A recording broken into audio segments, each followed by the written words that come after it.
Avec Pascale Mathieu, présidente du Conseil national de l'Ordre des kinésithérapeutes, un ordre qui a beaucoup œuvré pour la loi de santé. Oui, bonjour, effectivement. La loi de santé, c'est quand même un événement pour la profession et l'Ordre a été très actif puisque nous avons travaillé conjointement avec les parlementaires au Sénat et à l'Assemblée nationale qui ont voulu porter des amendements qui vont être marquants pour la profession. Parce que grâce à cela, il va y avoir une évolution majeure pour les années à venir. Donc nous sommes très fiers et très heureux d'avoir participé à cette évolution.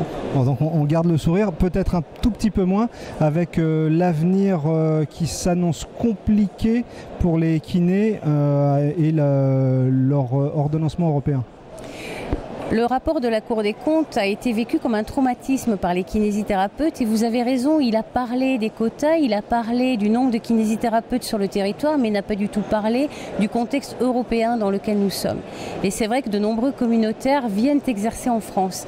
Et ça, c'est une préoccupation parce qu'on ne peut pas parler des quotas de la kinésithérapie avec la formation faite en France sans prendre en compte la formation qui est faite dans les autres pays d'Europe et le nombre d'Européens qui viennent exercer en France. Est-ce que la solution ne serait pas un quota, si on veut absolument garder un quota européen et non plus un quota national?